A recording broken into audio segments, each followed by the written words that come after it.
One, two, three. While our weekly shows are edited to time for broadcast on public TV and community radio, we offer to our members and podcast subscribers the full uncut conversation. The following is from our episode with award-winning writer, teacher, playwright, and activist, Sarah Schulman, on how to build solidarity across differences. Her latest book is The Fantasy and Necessity of Solidarity, in which she reflects on years of experiments and learning from the 1980s to today. These audio exclusives are made possible thanks to our member supporters.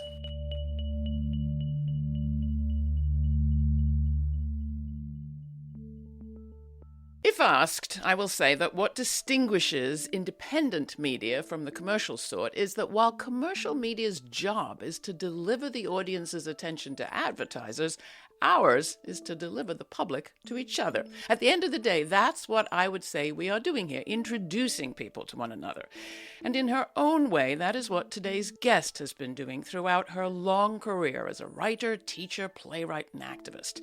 In her latest book, The Fantasy and Necessity of Solidarity, Sarah Schulman defines solidarity as the, quote, essential human process of recognizing that other people are real and their experiences matter. Solidarity is the action behind the revelation that each of us, individually, are not the only people with dreams. Often messy, often imperfect, the actions may not achieve their stated goals, but they do add up to something structural for movements to draw on, if not now, then later. And something personal, a sense of integrity. That, Sarah says, in tough times like these, is the one thing that a person can actually control. Along the way, Schulman introduces her audience to a slew of interesting people and actions, as she has throughout her many decades writing journalism, novels, nonfiction, books, and plays. Sarah Schulman's nonfiction books include Let the Record Show, A Political History of ACT UP New York, 1987 to 93, Conflict is Not Abuse, and The Fantasy and Necessity of Solidarity, which came out this April from Penguin Random House. She's won a Fulbright and a Guggenheim, holds an endowed chair in creative writing at Northwestern University. She's on the advisory board of Jewish Voice for Peace. And while we rarely see each other, she is, in fact, one of my oldest friends. So, Sarah, welcome back to the show. It is so great to kind of connect with you every time you have a new book out. And this one seems as timely, as important as ever. So thank you. Thank you, Laura. As we start, we'll get into how you define solidarity differently, but just to kind of root ourselves in this moment, is there somebody or some action that is uppermost in your mind, sitting on your heart as we begin to talk? Well, I think the thing that we're all disturbed by is that no matter how strong the opposition to the war in Gaza is all around the world, with literally millions of people in the streets and even governments intervening, we have not been able to stop the cruelty, the mass murder, and the starvation.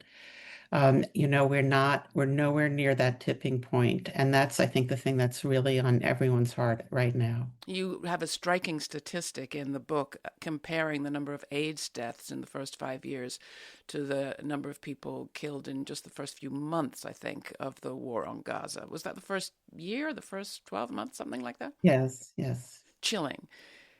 To get to that question of solidarity, it's not, as you say, that image that some of us have in our head of the kind of Soviet expressionist painting of the class uniting as one to rise up against the Tsar. It's something else. What? Well, the goal of my book is to make solidarity doable. And my idea about how to do that is to strip away any ideas of heroism or perfectionism, anything about the requirement of pure motive, because I feel like those are obstructing people from moving forward. If we can accept that solidarity is a process of making mistakes constantly and of having to self-correct and learning how to listen and also to hear, I think it becomes more possible for people to do. I mean, as you referenced, there is a traditional idea of solidarity as something horizontal. You have the workers in the shop and there's the boss. And if the workers all unite, then they can win better working conditions. But now the boss is a globalized conglomerate. So sometimes horizontal solidarity isn't enough. And in those cases, you have to bring in other groups of people, which I identify as bystanders, people who are not implicated but know that there's an injustice. And then conflicted perpetrators like myself and people in Jewish Voice for Peace, where the killing is taking place in our names. And so we have to stand up and oppose it. But that means that this new solidarity is inherently a relationship of inequality. And so it's fraught. And for that reason, to expect it to be heroic or perfect or that there's no cost or that you're going to be embraced is unreasonable. And so in the book, I show this wide range of crazy, iconoclastic, creative people and interesting, daring movements, many of which have not been historicized yet, to show that creative ideas about solidarity that are out of the box can advance us a little in terms of building the infrastructure for the future. Now, I mentioned that you're on the board of the advisory board of Jewish Voice for Peace, and we've talked about their actions in the past, but Jay Saper puts it very beautifully, one of the versions of solidarity that you're talking about. In this clip, after the Grand Central action in 2023, when Jewish Voice for Peace brought protesters into that great basic hall in that busy, busy train station. Here's that clip. Waving Palestinian flags, wearing black T-shirts, and shouting a number of chants, including "Let Gaza live." Let Gaza live! The protest, organized by the group Jewish Voice for Peace, brought together Jewish New Yorkers and supporters of Palestine. Nobody's safety can come at the expense of another people's safety. Right now, we're seeing that the fate of Palestinians and Israelis is intertwined because every bomb that drops on Gaza endangers the 2.2 million Palestinians there, as well as the hundreds of Israelis held hostage. So that's one model of solidarity, Sarah, that one that is about finding common interest.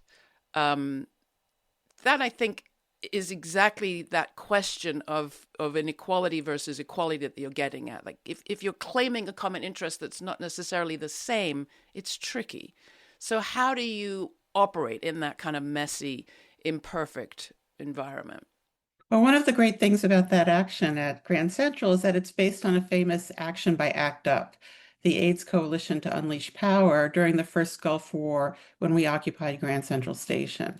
And a lot of my lessons are learned from ACT UP. I mean, I did write a 600-page history of ACT UP, and Jim Hubbard and I interviewed 188 surviving members of ACT UP over 18 years. So I do feel like I understand how it operated. And this is one of the most successful movements of our time and something we can all learn from. And my takeaway is that one of the reasons they were successful is because they did not operate on a consensus model.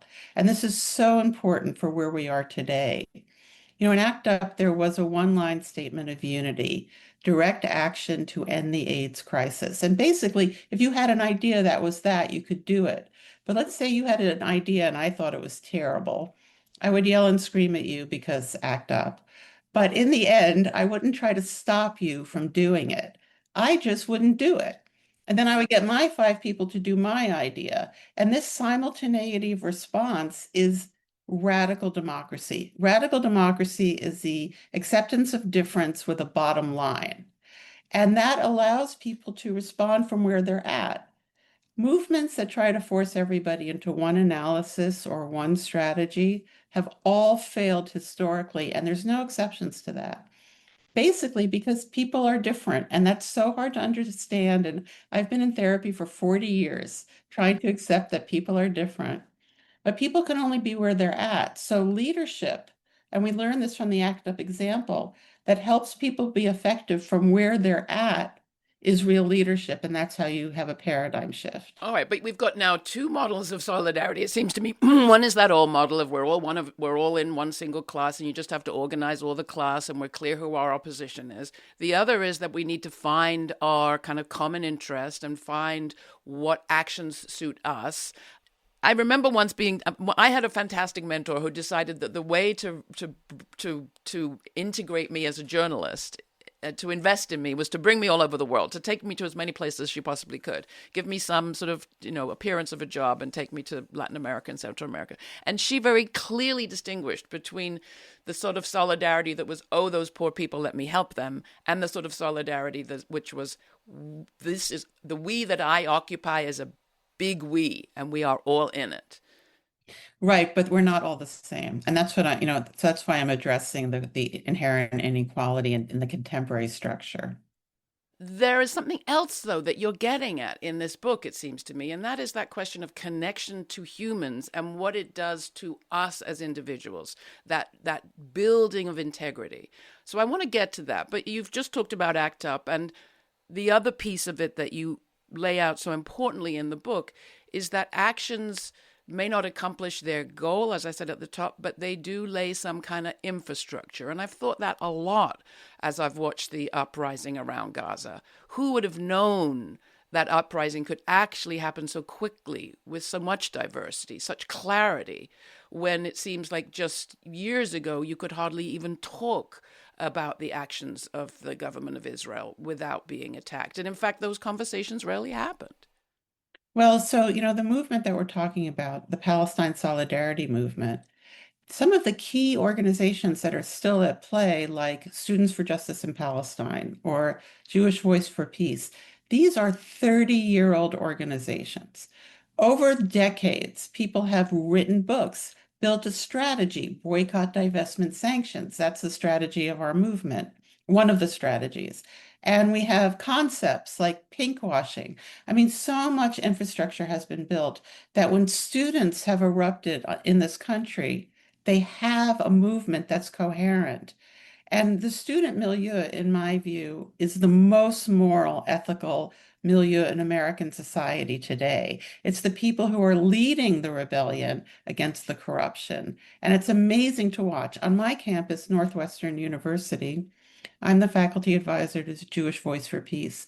And those students are so ethical in their sincere opposition to the war in Gaza. And you see that all across the country. I mean, you see people walking out of their Harvard graduations or valedictorians losing their diplomas because they're telling the truth.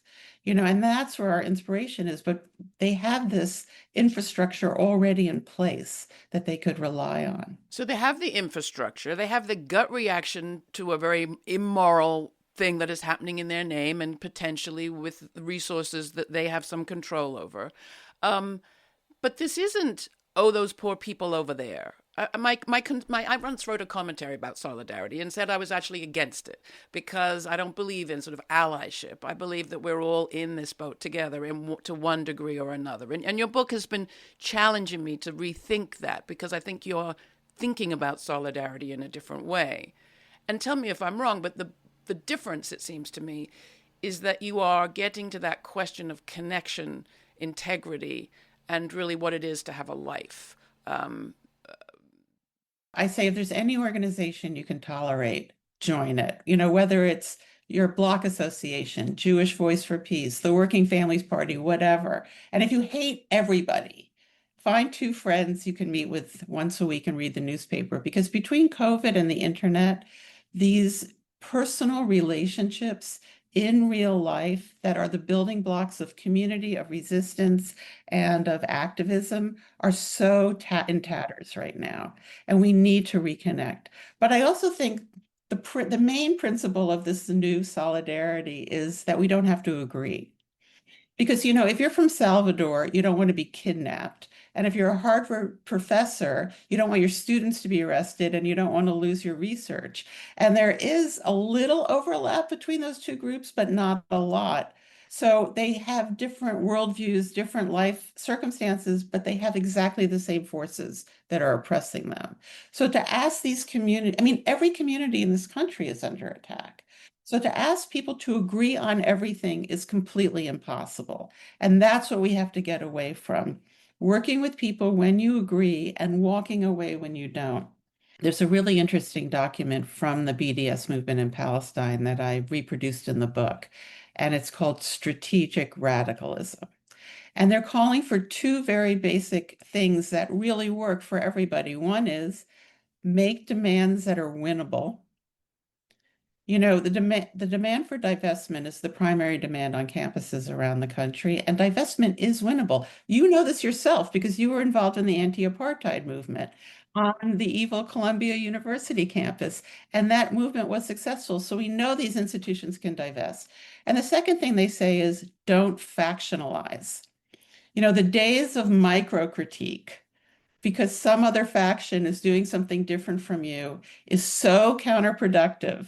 That is what we need to avoid. And let's be clear, the Palestinian world has had many factions over its Well, it's a multidimensional society like every other, and every society has many factions. Do you think, well, I should get you to tell our audience a little bit about where you come from, because we come up in a very similar time, in parallel times, we coincide over and over. And as you described the 1980s, I related very strongly to how we lived in those days. We didn't have to work quite as hard as people do now to just pay our rent. We hung out an enormous amount of time. I feel as if I spent a lot of time just roaming the streets. I'm sure that wasn't what I was doing, but I remember it that way. And that connection with people has created some of the connections like mine with you that have lasted over generations. Some of that infrastructure, that sort of unofficial infrastructure of our movements. What was it for you? You describe a moment in 1979. Well, I'm a native New Yorker. I come from a very homophobic family, and plus being a smart girl was like a disaster in my family. So my world and my circle that I learned from and that I grew with were mostly other queer people who also didn't have a place. And this is a time where all of our representation was from the underground. There was nothing about us in mainstream world. There was no Rachel Maddow or Tammy Baldwin or anyone like that. So we created our own reality and we created our own counterculture, and we were entirely misrepresented in the mainstream. So it was very rich and very exciting, and people built lives together. That's why many of us are still friends now, and some of us are still enemies now too. These were like very important dynamic relationships. And then, AIDS is 1981, and that had a transformative impact on queer life and queer culture, relationships between gay men and women, all of that. But also, we had a movement that was successful. And, I'm, in a sense, an optimist because I have experienced a successful movement of profoundly oppressed people. And so I know it's possible. But to get there, you have to have demands that are winnable. And this is something that our movement has to focus on. Just doing actions for the hell of it doesn't win you anything. You need a demand that's reasonable. And then your actions are tied to the demand. And that's what a campaign is. So that you have something that you're driving towards. The left tends to do things and then they don't work, and then we do them again, and then they don't work, and then we do them again. And it's like, if it doesn't work, don't do it again. And one of the things that doesn't work, and I know you've experienced this, is standing in the rain and listening to speakers tell you things you already know. That does not help us. But getting behind a vision of something that is accomplishable and having our actions move towards that will help our movement a lot. It's worked in the past. Well, so let's take an example of a 1988 action by ACT UP. And this is just one that actually did get coverage in Eyewitness News on ABC in New York and was reported on relatively positively. At the beginning, you hear why direct action is possible, and at the end, you hear the effect on some bystanders who, to the reporter's surprise, far from being furious at having their traffic stopped, come to think twice or again about the demands being raised. This beautiful day started with trouble in Lower Manhattan. More than 100 people were arrested during a protest. Demonstrators were demanding more money in the war against AIDS. They brought rush hour traffic to a standstill. Tim Minton has details. The early show on Broadway today was packed. Thousands of financial center workers leaving subways and hundreds more in cars with nowhere to go caught the performance. Its message was blunt. Spend more for research, treatment, and education on AIDS. They have been ignoring us all these years, and the only way you get attention from them is to hit them where it hurts. And in New York City, of course, traffic hurts. I've been diagnosed with AIDS-related complex for 2.5 years now, and there's absolutely no drug I can take, and I'm slowly getting worse and worse. That's why we're here, to make a point. While police rerouted traffic and planned to clear the street, dozens of demonstrators prepared for arrest by giving their names to protest leaders. We want our friends to keep track of us, in other words, so that some of us don't get lost in the system. Then, just after 8, arrests began.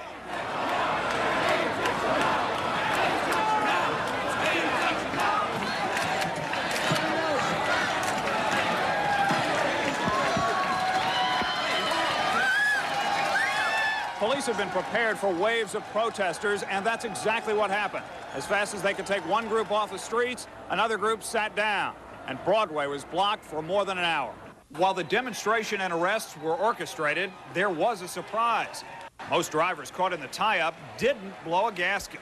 I sympathize with these people. I think they should get more money, for what they're talking about, the AIDS. I'm inconvenienced, but I guess there are a lot of other people who have more serious problems that are inconvenienced even worse, huh?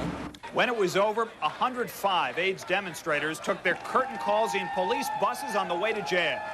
In Lower Manhattan, Tim Minton, Channel 7, Eyewitness News. So there you have it, the end of that clip, Sarah, those two bystanders illustrating the point that you make in the book, which is that your targets are not necessarily who you think they are with direct action, but also why direct action is so important. Well, I want to expand that idea.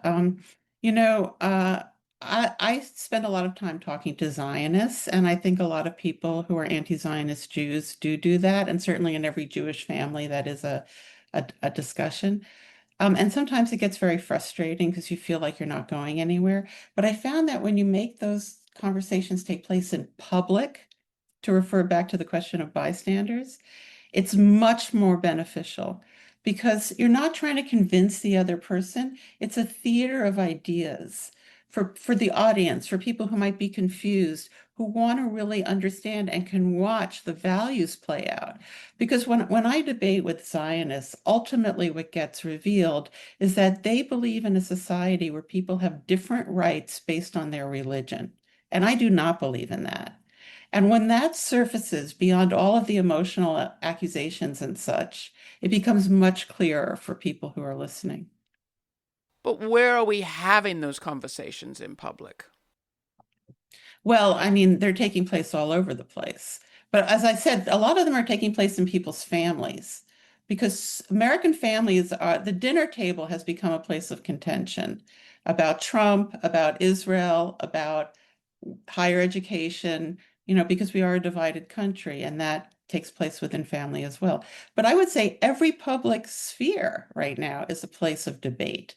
Certainly not just universities. I mean, workplaces, the contention for everything is so palpable at this time. So many people losing their jobs. I mean, this is the public conversation. There's so much to pick up on what you've just said, but I do want to get to this question of connection and media, because in our day, while there was, in the 1980s that we're thinking about, there was this failure to cover, this refusal to cover certain communities. We created our own media, hence programs like this one. Today, there is more media, but it is more atomized, that we can live entirely in sort of circles of our own choosing with respect to sort of ideological ideas and culture. How do we break out of that? And what role do storytellers like myself or yourself play in trying to break down some of those silos? Well, of course, I don't have the answer to that, but I do have this example in the book of this woman, Wilmette Brown, and I do want to share this story because I think it's so great. So in 1980, I was a reporter for a feminist newspaper called Woman News. And in those days, every city had a feminist newspaper and a gay newspaper, and some of them had more than one. And we got a press release from something called New York Prostitutes Collective, and they were having a press conference, and we had never heard of them. So I ran to the press conference, and all three TV networks were there, CBS, NBC, and ABC, with their cameras because of the prurient interest of prostitutes. Now we say sex workers, but this was 1980. This woman steps up to the cameras. She's a Black woman. She's an obvious butch lesbian named Wilmette Brown, and she announces to the television audience that prostitutes of New York are raising their prices for the Democratic Convention. And I thought this is one of the most brilliant things I've ever seen talking about solidarity, because she manipulated the sexism of the media to get out a message that she was not in a mass movement, but I'm sure that there were women who were able to raise their prices because of her action. She went on to work with Wages for Housework. I remember her in London working to try to keep hospitals open. Longtime activist, the kind of person who pops up over and over again. One of the questions I have for you is, who are those people for you? You've mentioned Wilmette, but there are others who have popped up movement after movement. And in a way, it seems as if your book is an effort to kind of sing some praises of unsung heroes. Yes, well, I mean, I'm some of them are quite sung, but I'm trying to add to why they're so sung. One of the people I go into is Jean Genet, the French novelist, the French gay novelist, and he's such a fascinating person, and his work is so incredible. But he was a great friend of Palestine. He wrote a very important book about the massacres at Palestinian refugee camps in Lebanon. He knew Arafat. And he was, of course, openly gay. He was extremely effeminate. In a way, he's the beginning of the queer solidarity movement with Palestine. But when you examine his life, you find out that, he was into Arab guys. I mean, no one's a saint, right? But he certainly did not have purity of motive. But what that helps us understand by looking at real people with real personalities and flaws and multi-dimensions who are not saints or heroes is that, in a way, it doesn't matter what your motive is. We all have complex psychodynamics around our motives. What matters is the consequence of your actions. I mean, let's be clear. A lot of people showed up to ACT UP meetings because it was a great place to hook up, to meet people, to make connections. Right, exactly. So no matter the motive, what comes of it is what's important. Absolutely. So basically, I'm against purity politics, and I always have been. And I'm trying to illustrate good reasons why to let it go. Well, the book is rich and it's very persuasive. And at the same time, there was a voice in the back of my head, me also now in my 60s, wondering, is this our effort to make peace with the defeats that we've sustained? Because while you describe, for example, ACT UP as a successful movement, which it was in its own moment, we now have another situation where the cutbacks to USAID are going to be costing tens of millions of deaths around the world from the AIDS epidemic that has never stopped.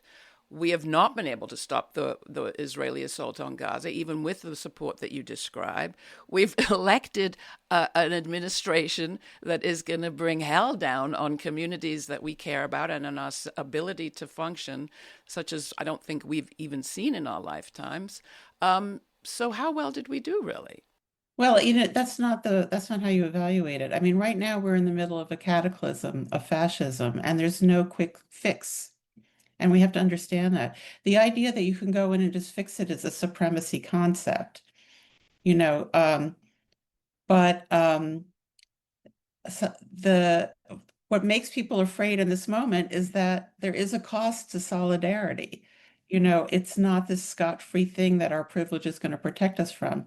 So you can lose access, you can lose status, you can lose relationships, you can lose your job. But we all know that if we do nothing, all those things are going to happen anyway. So we have no choice but to try to mitigate this moment and think ahead to gradual progress towards the next.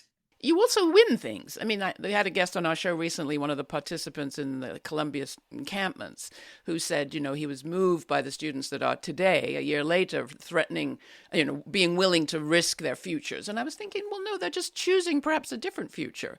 And that's why I wanted you to mention what happened in 1979, in the sense that decisions that you made then set you on this path. That has been a pretty rewarding life, it seems to me. Yes, it all turned out, although who would have predicted it? I had some messy decades there.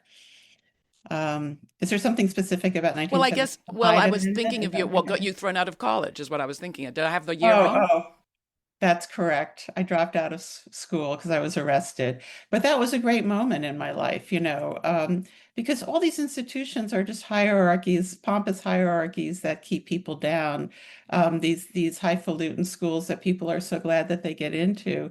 And there's a way that they're coming out the other end, realizing that there's a lot of malarkey to those structures. I mean, I taught at the City University of New York for 25 years, and that school is open admissions. Anyone with a GED could be in my classroom. I learned how to teach the person in front of me, whoever they were. And it's an incredible classroom at CUNY. 500,000 people are in CUNY. And there's all different kinds of people, and there's so much difference, and it's a very exciting place. Now I'm at Northwestern, which is very elite and selective. And when I first got there 3 years ago, it was a complete shock because it's about criteria, is how people, and suddenly I realized that open admissions is better. That allowing everyone in is better. I believe in open borders. I don't believe in, why should you have to meet a criteria to have medical care? It's absurd. Why should you have to meet a criteria to have housing? So so students who are rebelling against these elite schools, there's a real counterculture that's evolving, very much like during the Vietnam War. Hi, it's Laura. Independent media is a collaborative project, and you play a critical part in it. This show is made possible by our viewers and listeners, not corporations or advertisers. So join our member supporter honor roll by going to lauraflanders.org/donate to contribute. That's lauraflanders.org/donate. And please stay kind, stay curious, and commit to supporting this no ads, no gimmicks, not all about profit show, again, or for the very first time. Thank you. And a reminder to hit that subscribe button wherever you get your podcasts. And thank you. Now back to our full uncut conversation. Well, that takes me to the more glass half full side of my own thinking about this moment, which is we are in a moment of, if not recreation, at least creative invention to meet the needs that aren't being met by corporations, by government, by one another. It's also a time, as you say in the book, to reimagine and reimagine systems that we've never had.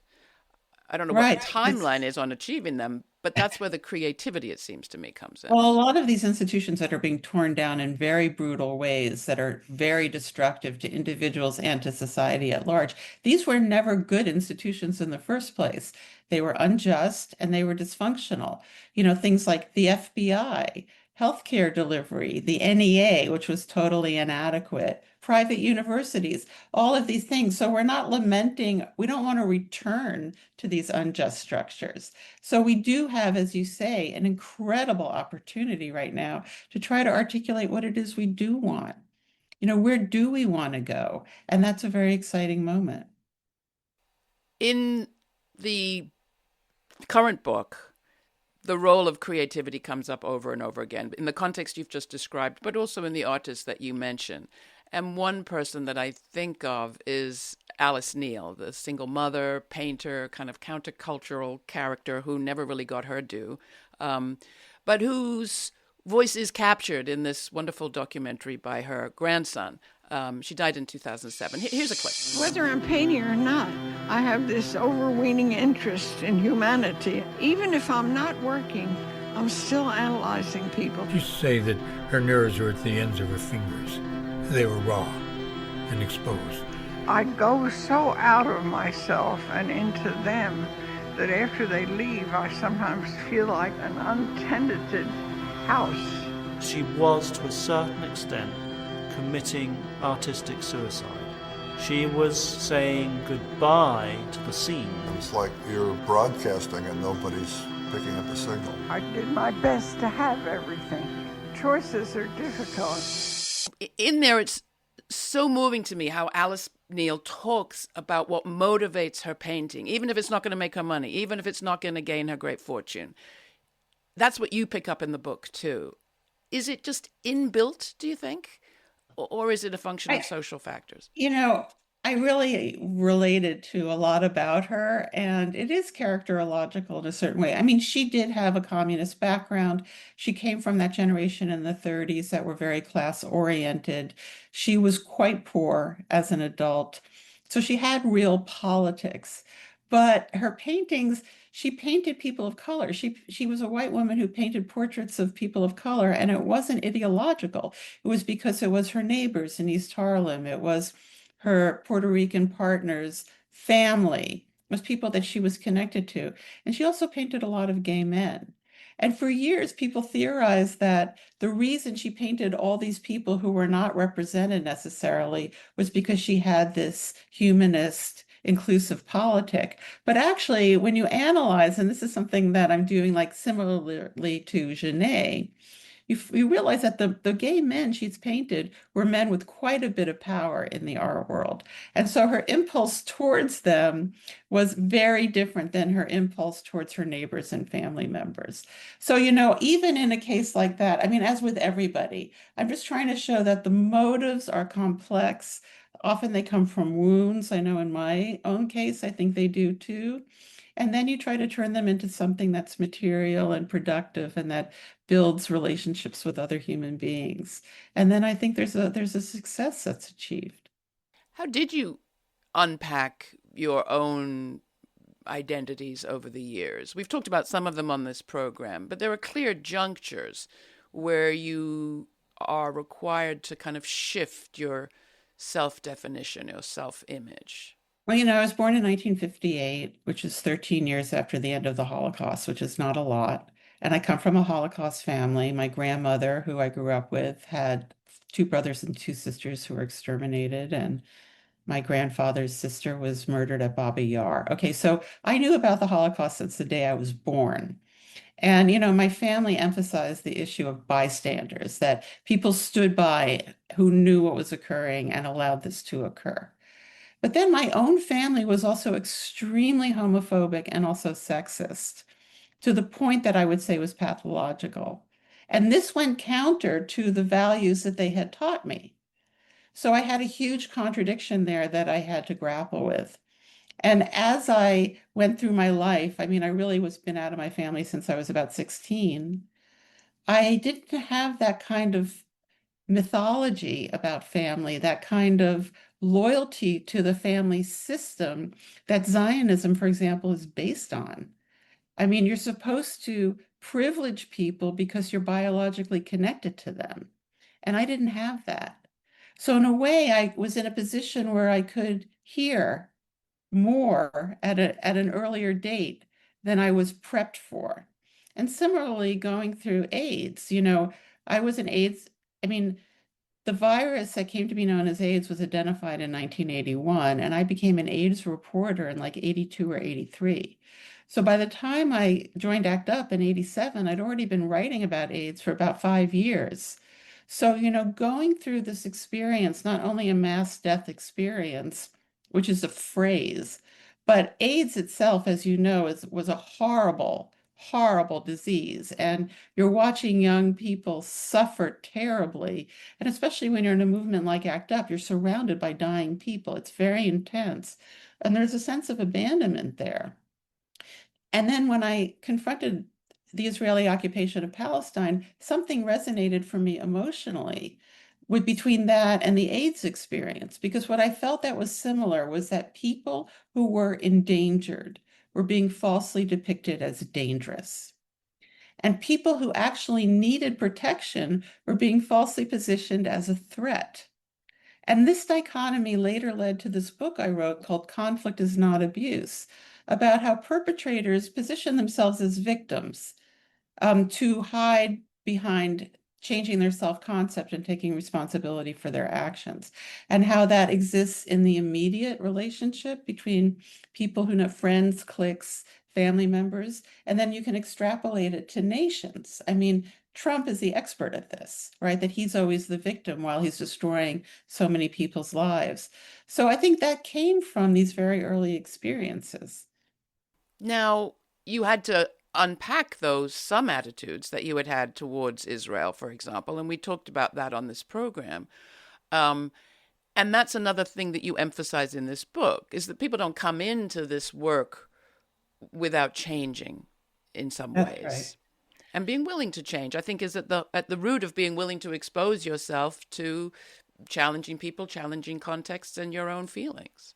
Well, I think, part of it is, I said, the alienation to the structures, but also I happen to be a very interested person, so I like to try to understand what's going on. Also, I'm completely a product of my time. I mean, I'm a Jewish New Yorker born in the middle of the 20th century, right? So understanding that we're not always aware of our motives, that there's a conflict between what we do know and our unconscious is so of that period, but it does really motivate me to try to understand the why, why we do what we do. And as a novelist, which I am primarily a novelist, it's inherent in that is the practice that people do things for reasons, even if they don't know what those reasons are, even if they deny those reasons are there, they're still there. We're motivated by what happened to us, not only when we were children, but 5 minutes ago.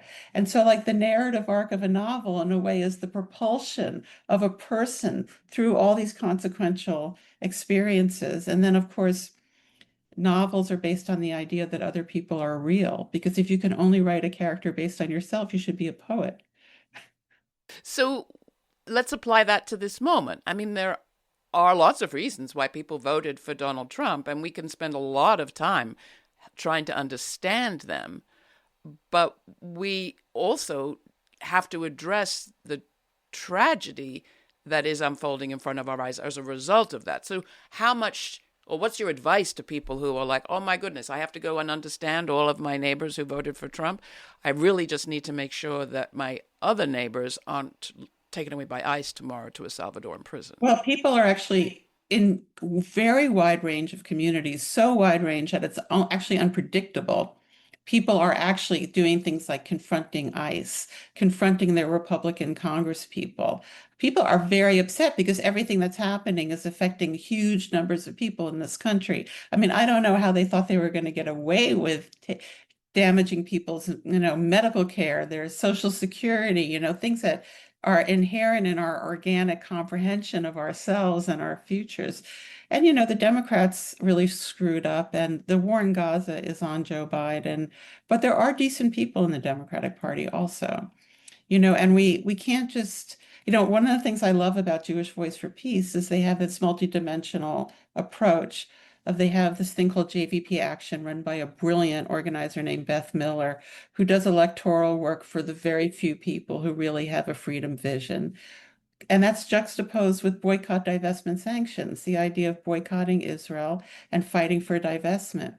And all that tells me is that multiple strategies is the way to go. I love all strategies. I would never argue that one is more important than the other, because strategies are also characterological. They're linked to who people are, what their pasts are, and what they feel capable of in the moment. So we might have people right now who are busily drawing a line and saying, we will fight to the death around Medicaid cuts, while we have other people, for example, who are saying, no, I'm going to be focusing on this long-term vision of how we reinvent healthcare for everybody. And then maybe there are others who are saying, there are some things I just can't handle right now.